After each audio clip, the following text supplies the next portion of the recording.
This is the story of a war.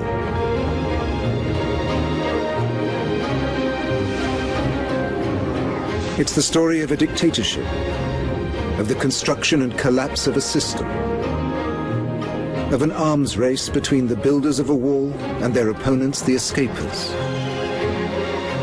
And it's the story of a symbol, the Western gateway to the Cold War.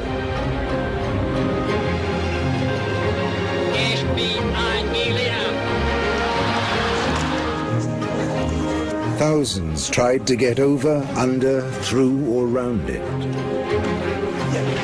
attempting to foil the ever-escalating and perilous wall technology. More than 1,000 died trying. Mr. Gorbachev, tear down this wall. It lasted 28 years, and it came down as suddenly as it went up. The Berlin Wall.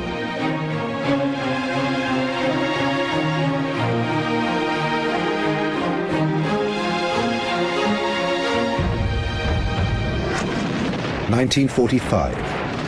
Hitler's war has left 40 million dead and Europe in ruins. Russia's Red Army takes Berlin, sacrificing 200,000 of its soldiers. Stalin wants to keep the capital of defeated Germany as a spoil of war. But as the ruins are cleared brick by brick, the Russians have to hand over 2/3 of the city to their allies. Berlin will be under joint military administration. It's a recipe for tension. Defeated Germany is now split between 4 victorious allies. In the West, France, Britain, and the USA. In the East, Soviet Russia. And in the middle of the Soviet zone, Berlin is divided again. Stalin had referred to West Berlin as a thorn in the flesh of the Russian occupation of Eastern Germany. Khrushchev publicly declared it to be a malignant tumor. I mean, these images of kind of a disease in the body politic of the Eastern Bloc called West Berlin were used by Soviet leaders frequently. In 1948, Stalin blocks land routes to West Berlin to force the Allies out. The American and British airlift supplies West Berlin for 9 months until Stalin gives in. And from 1949, there are 2 German states, East and West. Very rapidly, both Germany, but especially Berlin, became points of confrontation, and Berlin then served this purpose for 40 years as a point of confrontation, not just between 2 ideological systems, but between 2 centers of power who were vying for control of Europe. East Germany, the GDR, with West Berlin stuck in the middle. The only border still open is in Berlin. Between 1949 and 1960, up to 3 million Germans leave the communist East, heading west, via West Berlin. The East German population is shrinking, dangerously.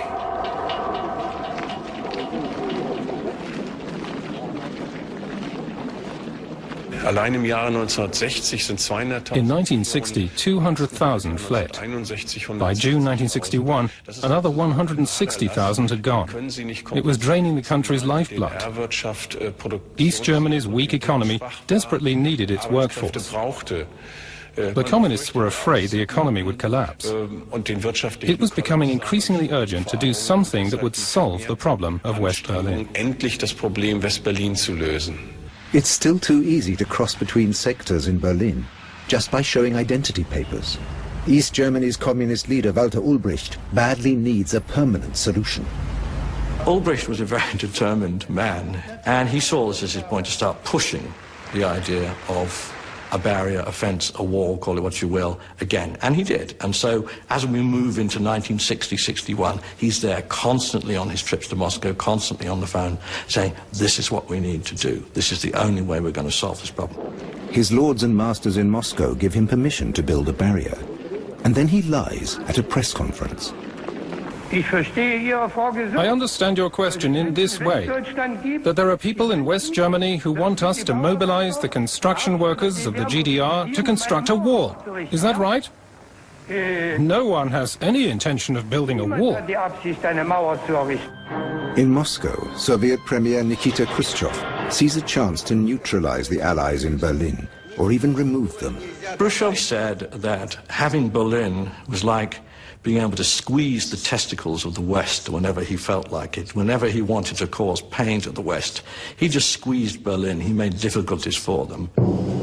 And there's a bonus opportunity. Khrushchev can test the resolve of the new young US president, John F. Kennedy.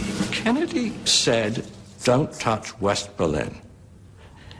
And the assumption that Khrushchev, and indeed Ulbricht, his East German colleague, can make from that is, as long as we don't actually infringe on Allied rights in West Berlin at this point, the Allies will do nothing. And they were absolutely right.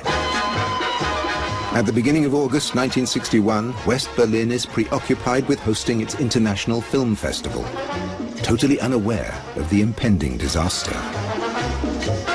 It all come to a highlight on the 13th of August, in the middle of the night, when we got the call, that something's going on. Harold Smith is a US tank commander in West Berlin. He's sent to take a look, and maybe to do more. They're repairing the roads? What are they doing with all of this material? And then we went down there, of course.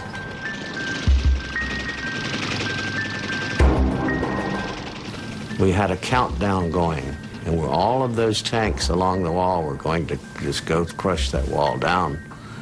But 1 minute before we were to do it, the phone rang, and it was President Kennedy. And he said, he told the State Department representative, don't touch the wall. All the Allies can do is watch. One of the soldiers on the eastern side is Wolfgang Engels.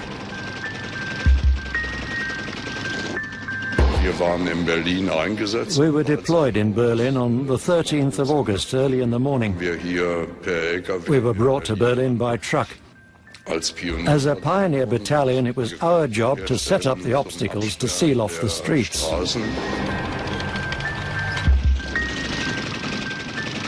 77 east-west crossings are sealed inside the city. The barbed wire started going up on August the 13th. It was very carefully kept exactly inside East Berlin. There were never any kind of incursion into West Berlin. On this day, East Germany seals West Berlin from the outside world. It would be cut off for the next 28 years. Hardly any of the soldiers involved on our side believed the border could be totally sealed off.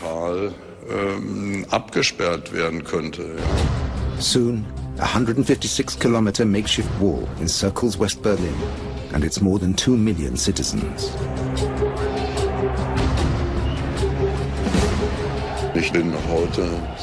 Looking back, I'm very happy there was no violence and no shooting. The Western Allies let it happen.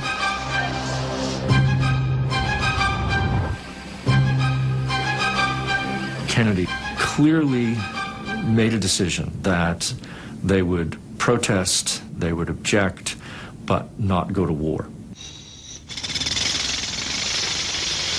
Within weeks, a more elaborate border structure is snaking its way right through Berlin, making escape nearly impossible. Watchtowers, a 2-meter-high wall topped with barbed wire, concrete obstacles to block vehicles, a rear fence, and between them, the death strip, a cleared area for shooting. And then the propaganda war begins.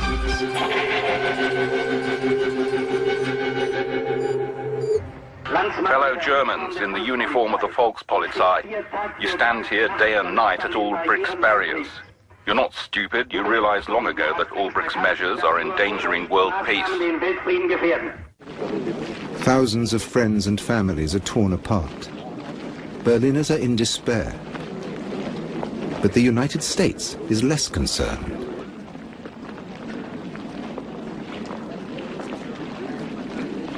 Kennedy was not unhappy that the wall was built. I mean, it diffused the crisis. He said, we saved West Berlin. And so the optic that they had was not that the two parts of Berlin had been separated, but that we had stood firm. We had avoided the ultimate consequences. On August the 15th, 1961, Konrad Schumann seizes his chance. He's the first border policeman to escape to West Berlin. Film of his leap to freedom circles the world.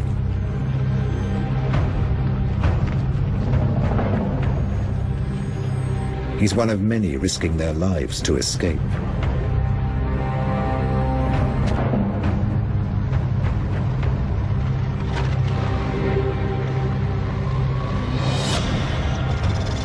East Germany moves to seal off parks, bridges, houses, roofs, and sewers. NCOs and soldiers went down into the sewers to install barriers, and the first platoon that went down there just disappeared. For individual Berliners, separation comes as a terrible shock. 16-year-old Roswitha Brosius is engaged to Klaus Köppen from West Berlin. For weeks he's been urging her to come over. Now it's too late. He always knew what he wanted. He wanted me right from the start, and he had to have his way. He just said, come on over. I could so easily have gone across on one or two occasions. The border fortifications are already getting more formidable. People can only see each other from a distance. I just didn't want to, or only if my parents could come too, the whole family. That's what we said, everyone goes or no one goes.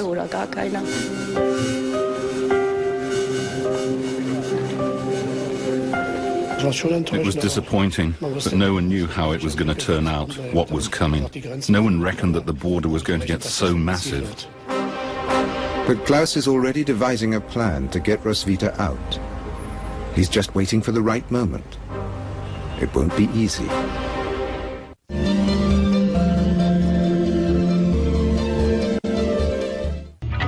Checkpoint Charlie. Today it's a tourist attraction. Once it was the most famous and busiest border crossing in Berlin, the epicenter of the Cold War.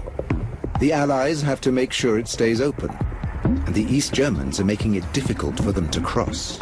In October 1961, we were still fighting over the access, and an American diplomat was blocked from going into East Berlin, and it escalated. For the Americans, it's a matter of principle. They refuse to recognize East Germany as a state.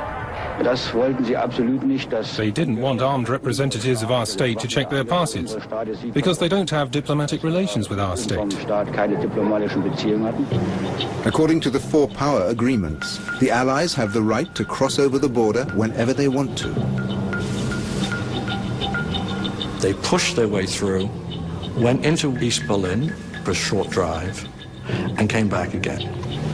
And that was the point at which there was a genuine East-West crisis over Berlin. The Soviets drive their heavy armor up to Checkpoint Charlie.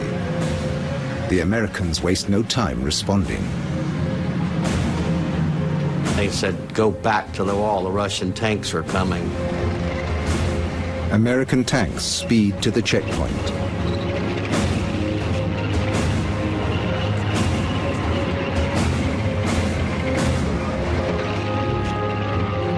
When we got there, I was the lead tank, so of course I was the closest to the Russian tanks, and that was 250 meters.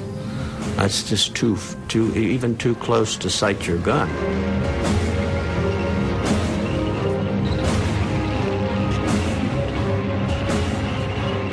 This was the famous meeting of the tanks at Checkpoint Charlie, which took place in October 1961. And again, President Kennedy was on the phone talking to the commanders on the ground. And I suppose Khrushchev was also. These were tanks which were armed and ready to shoot. And it easily could have escalated into a battle. easily. Harold Smith spends 12 hours in the front rank of this standoff between East and West. We did not have orders to shoot. They didn't move forward. I don't know what the orders would have been if they had started moving forward toward the wall. But I understand that they had orders to shoot us if we tried to come through that wall. It was very, very tense. Who's going to accidentally fire a round?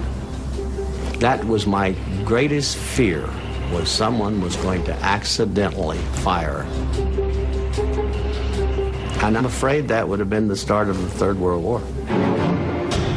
They're head-to-head for 16 hours. The whole thing was sorted out quietly in the background, of course. Neither Khrushchev nor Kennedy wanted a war over this one still. It was basically Ulbricht playing games. He was the weak man who is strong because everybody needs him to survive. And Khrushchev in the end overruled him, basically. He said to Ulbricht, okay, stop playing these games. They found a way of both sides saving face. The tanks pulled back. And Betty, at that point, October the 28th, 29th, 1961, the Berlin crisis was pretty much over. But the wall still separates thousands of people, like Klaus Köppen and his fiancée Roswitha. Klaus has an idea how he can bring her out.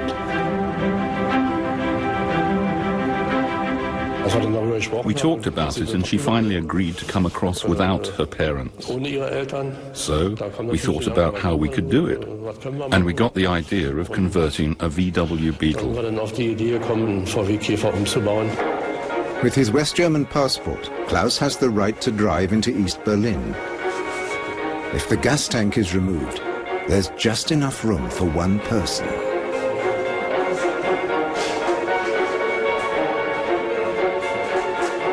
Because I was petite, he thought I could curl up and squeeze beneath the hood where the gas tank was. Dann müsste das klappen. Und jetzt? Ja, du musst ein bisschen rumdrehen. Aufpassen, dass dir nichts passiert. A tiny 3-liter gas tank will fit on top of her. I was like an embryo in the womb. It was tight in there, but I didn't really mind. I was athletic and petite. Ein sportlicher Typ und war ja auch zierlich. February the 10th, the road to freedom. Of course, it was very uncomfortable, but it would only be 15 minutes drive and then 10 more at the border. And if she managed that, we'd be all right. As long as no one looks too hard at the car.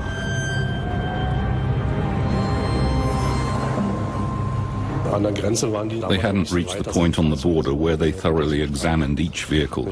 Later on, they looked underneath with their mirrors. They'd shove a flexible rod into the gas tanks to see how deep the tank was and if there was really gas in there. But at that time, they weren't so advanced.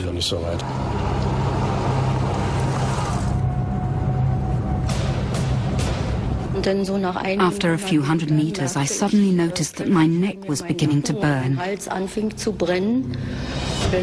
gas pipe had worked itself loose, probably because of the way I was lying. And the gas was pouring over my neck and my back, and it hurt terribly. And I just yelled, "Let me out! Let me out!" Then I really panicked. And then we went back home. The next weekend, Klaus is ready to try again. I didn't want to get in there again. I was scared. I'm a bit superstitious like that. If it doesn't work the first time, you shouldn't try to force it. I'd had enough. The barriers continue to rise. Now people can't even see each other. The desperation to escape increases. A news team, alerted in advance, is there to film a precisely timed escape through a cemetery that runs beside the wall. 5 men were on board with an elaborate device of 2 ladders hinged together. Spot on the second the escaper arrives, Stanislaus Gefrera, a 25-year-old mathematician. Ingrid Paulisch of Munich is Stanislaus's fiancée and the reason for his escape. Anyone who fled from East Germany risked everything. He'd given up his home, his friends. He was risking his life. Anyone that desperate is living in a society that isn't worth living in.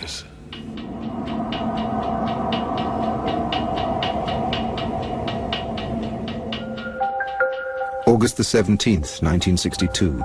18-year-old Peter Fechter is shot trying to escape. He begs for help for nearly an hour. The Eastern Guards do nothing as he bleeds to death. West Berlin police are not allowed to intervene. Whenever people were killed trying to cross the wall, it was a propaganda defeat for the East German government. In the first 12 months of the barrier, more than 20 escapers are killed at the wall.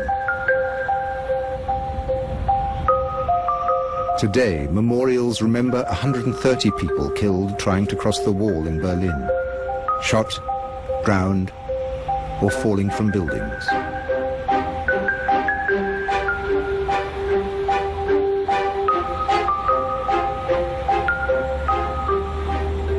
The border guards always had orders to shoot at escapers. But in September 1961, after the wall went up, Erich Honecker actually said, the wall, the frontier, must be so designed that there is a clear field of fire, so that we can annihilate those who violate our borders. Buildings close to the wall are demolished to make it easier to spot escapers.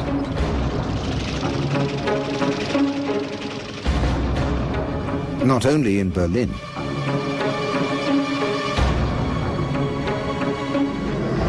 The whole border between the two German states is now massively reinforced to make it as impenetrable as the wall in Berlin.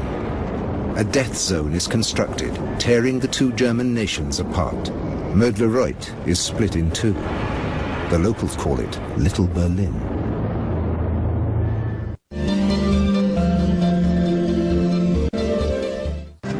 This 900-kilometer border, plus the wall around Berlin, are known as the anti-fascist protection barrier. It requires an enormous force of 30,000 border guards. They receive special training and a strict indoctrination program. Our primary task is to nip provocations and incidents in the bud, all in the service of peace. So in the end, this is a deeply humane task, which anyone can reconcile with their conscience. It's also a tedious task, but the guards on both sides get used to it. It's called binocular warfare. And every day, the border gets tighter. March 1962. Brothers Horst and Karl Müller, 24 and 21 years old, are desperate to join their older brother Rudolf in West Berlin. With their wives and children in tow, they have an ingenious plan. They hope to flag down a subway train that travels back and forth between the two parts of West Berlin. It has to pass under East Berlin on the way. But it's not so simple. The only approach is through a subway shaft. They fashion a homemade key that lets them in. It was terrible. The shaft was incredibly steep, and we didn't know what to expect down there.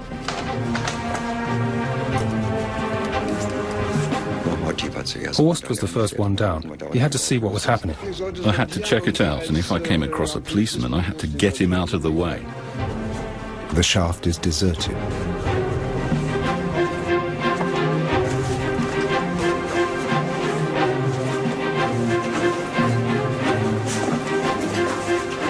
And then we sent the women and children down. They made such a row on the ladder, the iron clanged. You wouldn't believe it. So I just said, kids, you can make as much noise as you like. I mean, if they haven't heard us by now, they're either deaf or completely stupid. But the tunnel is deserted too. Their luck holds. A train is approaching, going in the direction of West Berlin. He jumped down onto the track and started waving with his torch. The train started to slow down. And we said, "Hey, get off the rails, it's dangerous, the train's coming." And he said, "Bullshit," or something like that.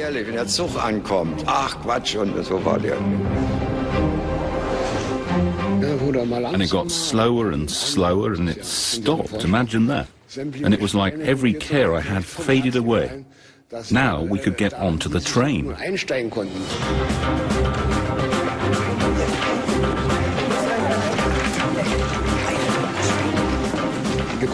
We just jumped in. There were already plenty of people in the wagon, and they knew exactly what was happening. 11 people, including kids, were getting out.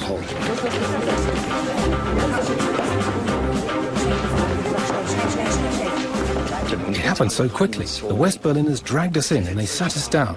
Not together, one here, one there, all in separate places.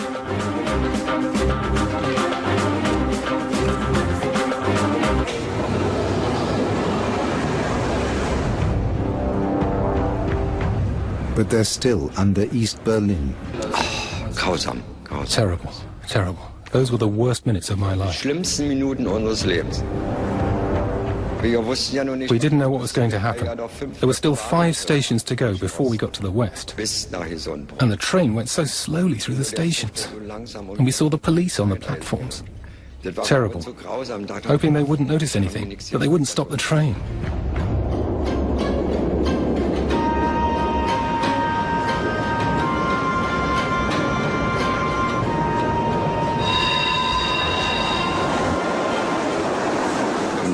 And then we got through, and out the other side, and then all hell broke loose. It was crazy. Well, folks, we made it.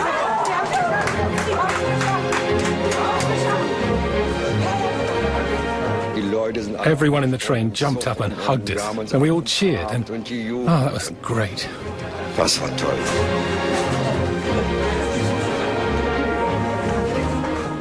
We were so happy. You can't imagine how happy we were. You can't describe the feeling. It was simply freedom and happiness that the children were all right and our wives were all right. The first thing they do is visit their brother Rudolf, who had moved to West Berlin in 1960. And then the bell rings in my apartment and my brothers are standing in the doorway. First he stared and stared, and then he was smiling all over his face. I was completely confused. I thought, no, this can't be true. And is my wife there? And I just stared. We couldn't take his wife with us. She was being watched all the time. The house was under observation every day. They just stood there and watched it. When the wall went up, Rudolf had already escaped to West Berlin. His wife Traudl and his 2 young sons were to follow, but with every passing month, hopes of a reunion faded. Since then, Rudolf has been looking for a way to bring them over, without success. It isn't easy to shock Rudy, but he was knocked flat. He couldn't say a word. He just burst into tears. And then we made him a solemn promise that we were going to start planning right away to bring his wife and children over. It won't be straightforward. The East German state is busy countering escape attempts, both in Berlin and along the German-German border, with more obstacles.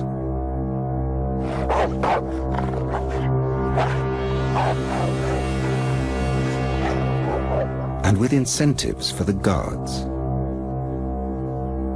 The Central Committee member responsible for security matters in the 1960s was Erich Honecker. He was always instantly informed of successful or unsuccessful escape attempts. For instance, when someone was shot dead, Honecker signed the documents, the Stasi report. He signed the documents rewarding or praising the guards. But this is no normal national frontier. The guards on the western side are Germans too. And East German border police are trained to shoot at people from their own side.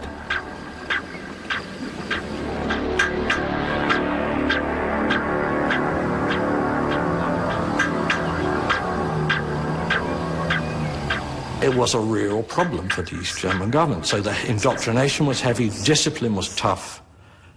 When you think of the young men in those guard towers who would be required, if necessary, to shoot somebody who's trying to escape, you've got to understand, I mean, these are people who spoke the same language, who grew up in the same towns, who shared a background. How can I be expected to, you know, fire a gun against my cousin Gunther? In West Berlin, Mayor Willy Brandt can only express his hopes. We want a situation in which there is no more shooting. Right in the middle of East Berlin, there's an East German soldier who doesn't want any shooting either.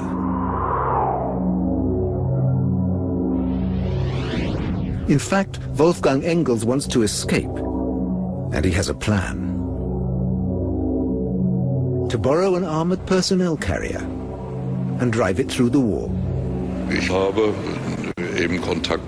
I got into contact with the soldiers, and it all started with a chat about cars. They were interested in cars, and I was interested in their armored personnel carrier.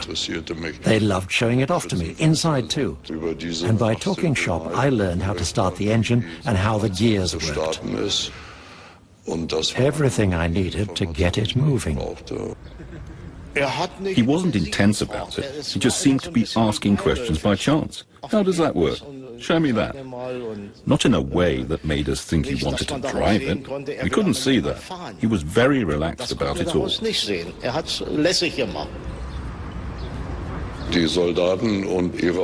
soldiers and their officers went to dinner, and I stayed behind. I said I had things to do.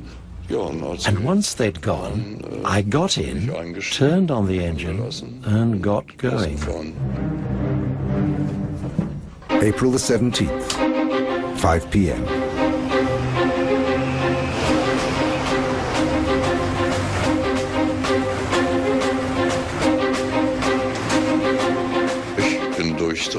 I drove straight through the gate.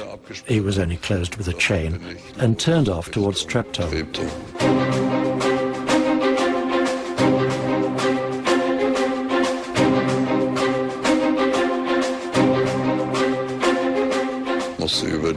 I had to drive along Stalin Alley, and I came up to the only traffic lights. In those days, they were controlled by a policeman in a little hut.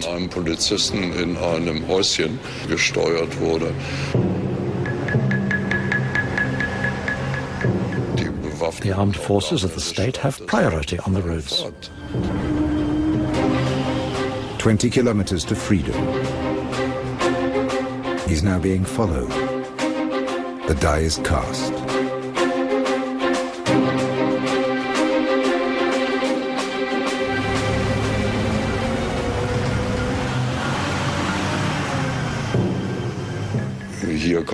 You can't just drive up to the wall, put on the handbrake and say, it was just an exercise. There was no going back now.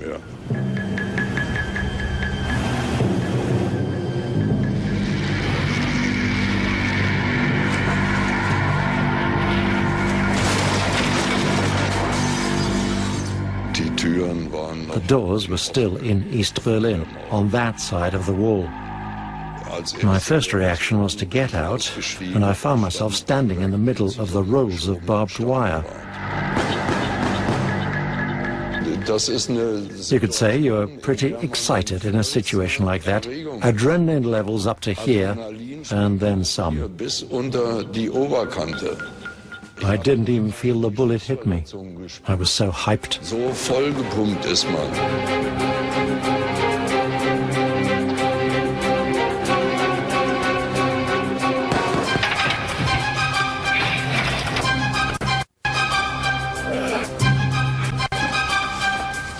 He's badly injured.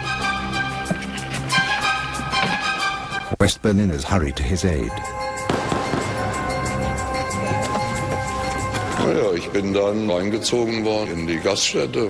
They carried me into a bar, and looking up from the floor, I saw labels on the bottles I only knew from commercials. That's how I knew. I was in the West. And now he's on the blacklist of the East. Theft, desertion, and damaging state property. Wolfgang Engels has a bullet in his back. His legs and arms have been shredded by barbed wire. But he's happy. Except for one thing. His mother, a committed communist in the East, rejects him as a traitor. The builders of the Berlin Wall react to every escape attempt with an escalation of their defenses. They will later introduce L-shaped concrete and steel slabs, each more than 3 meters high, weighing 3 tons.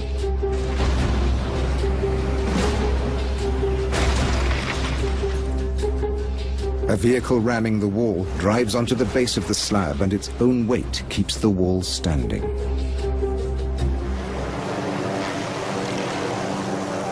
The wall has now become a player in the Cold War. It was actually a factor in stabilizing the situation in Central Europe during the early 60s and allowing the fear of war, which had existed over Germany basically since 1945, when it had been divided between East and West, to dissipate gradually. In June 1963, John F. Kennedy finally visits West Berlin.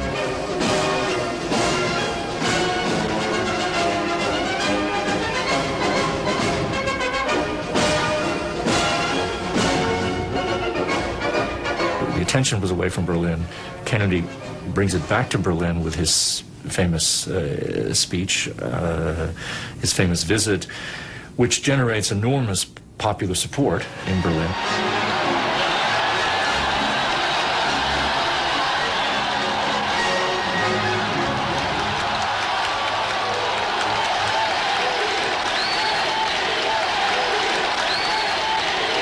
As a free man, I take pride in the words, Ich bin ein Berliner.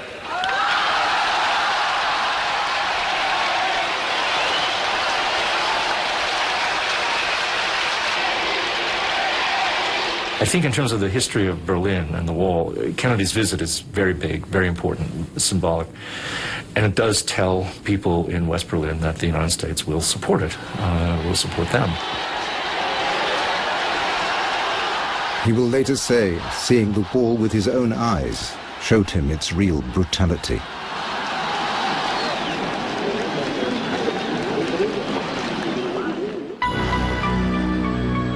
That brutality has been cruelly demonstrated months before, in the middle of Berlin.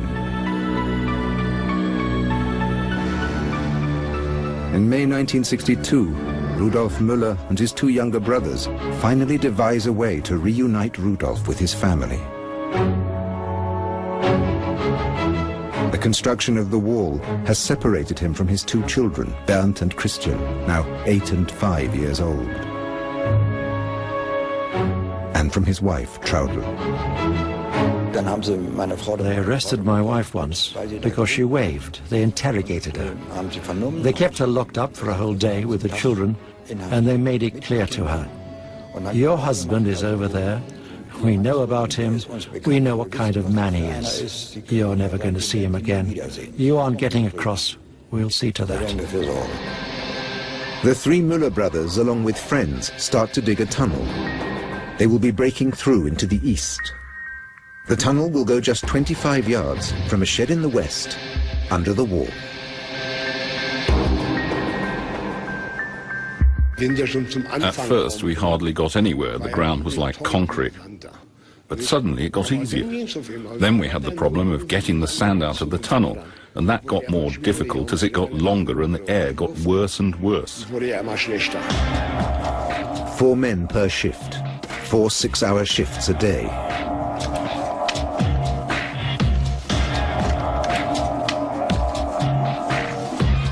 They're starting from a building site, and they're digging just 2.5 meters beneath the border guards. So they have to work quietly.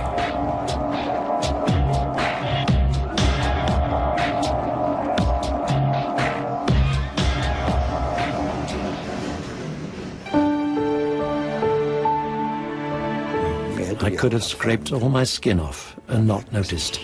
I had a goal, really. Every moment I dug, I could see my family.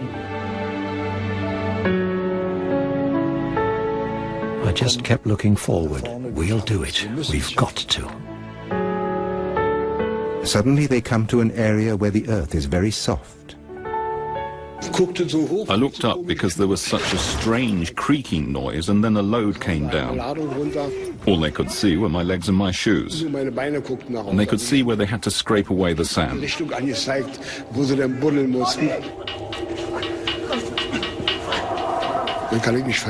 That was terrible. I'd already been through a hell of a lot, but I didn't want to get trapped under the sand. That was terrible. I still can't talk about that. It was bad.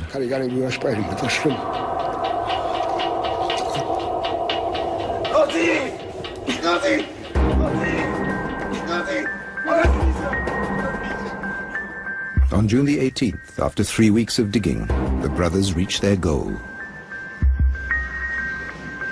Rudy said, "Hottie, go on, make a hole. We've got to get through." Then I sort of rammed my way up and it finally gave way.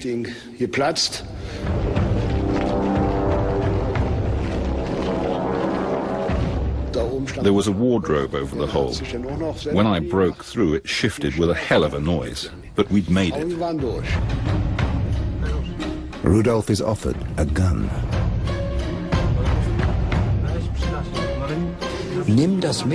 Take this with you. They're so nervous and trigger-happy. You've got to be able to defend yourself, or they'll lock you up and throw away the key. I took the thing and stuck it in my belt. A guard was standing there. I went up to him and made a sign, greeted him. He just looked at me, didn't greet me back. I thought, oh God. Rudolf's family is waiting around the corner. I could sense him looking at me. I could feel it on the back of my neck. My hair was literally standing up on end.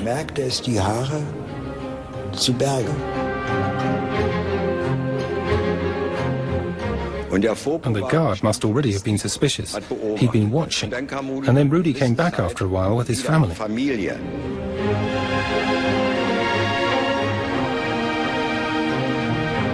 I said to Trauchen, now you go around the corner, along the wall, and keep going, whatever happens. And just as I was saying that, the guard came around again.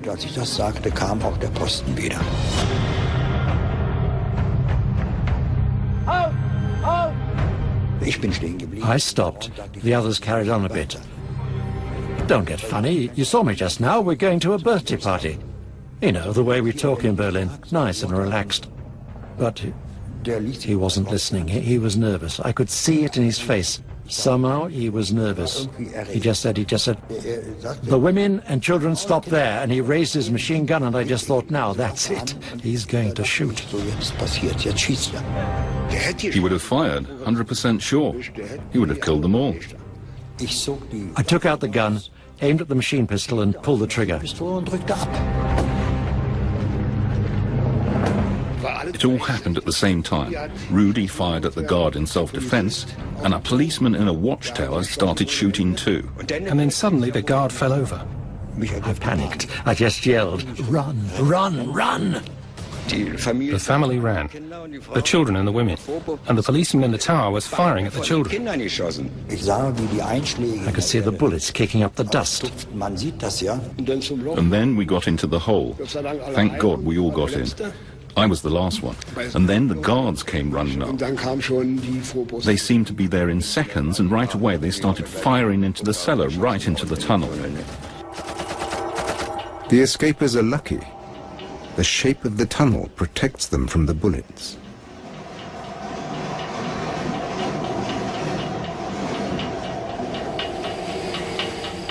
But the guard is dead.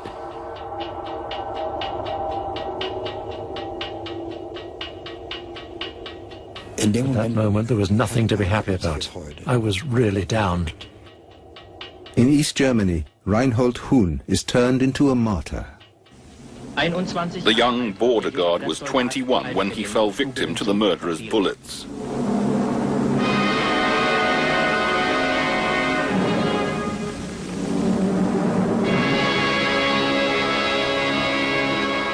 I have this permanent feeling of guilt. A man died as a result of our escape. That person was killed by the shot I fired. That's terrible.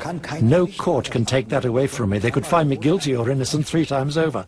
I carry that guilt and I can never be free of it as long as I live. The wall made Rudolf Müller both a criminal and a victim.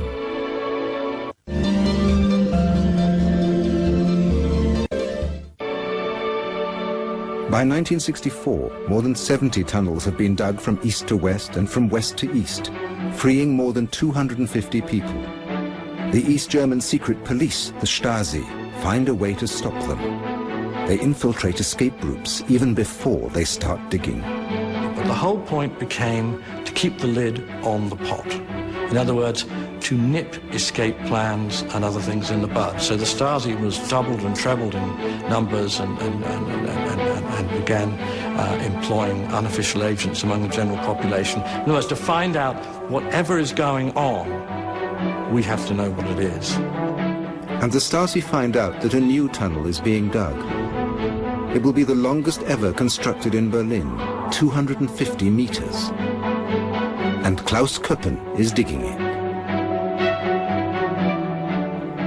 There's somebody he wants to rescue, not under the hood of a VW Beetle, but in a tunnel. His fiancée Roswitha and their 1-year-old daughter Simone. But she's very scared. Right from the beginning I said, I'm responsible for our child and I just don't want to.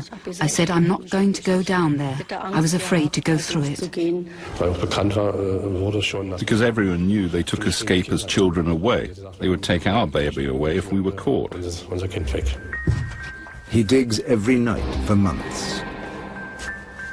It was back-breaking work. After half an hour, your knees gave you hell and your body was totally tense, because you could only work on your knees.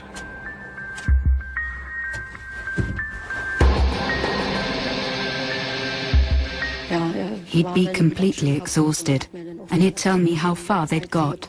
Sometimes they'd made no progress at all. It all took much too long for him.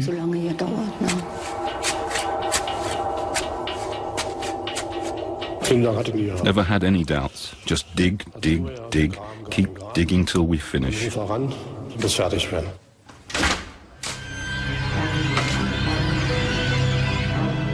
After 120 meters of digging, they finally reached the wall. It was a Monday. We were working in the tunnel, and in the middle of the night, someone knocked on the door outside.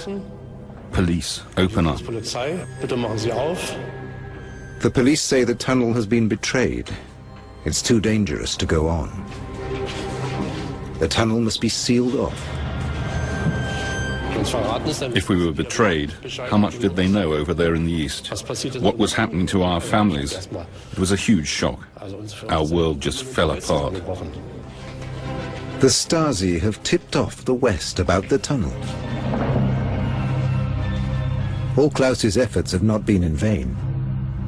The Stasi decide to get rid of some troublemakers.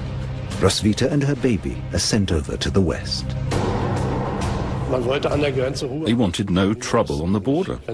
When news about a tunnel came out, it was headlines all over the world. So they said, we'll let a few people go, and it'll go quiet.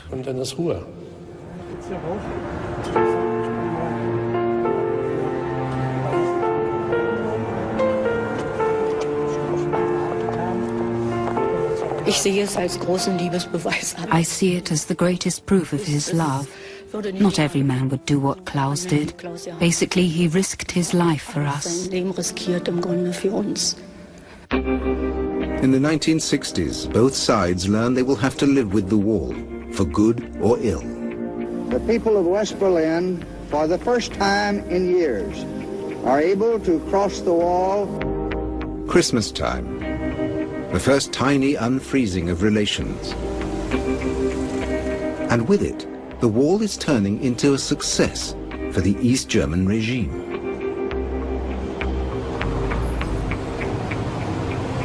The wall has often been called the second birth of the GDR. It gave the state an opportunity to stabilize itself and to see what it could do for the people. What kind of life could it give people once it was guaranteed a captive audience and once its labor force couldn't leave?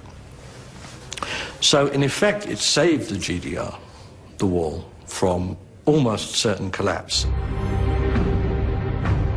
To make it stay that way, they're soon reinforcing the frontier with automatic guns and with mines. Escapers can no longer burst through or dig under the wall. They'll have to find other ways out of East Germany. And they will.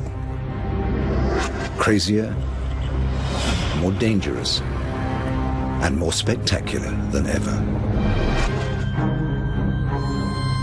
In 1961, East Germany had sealed its own borders with barbed wire and concrete to save itself from economic collapse.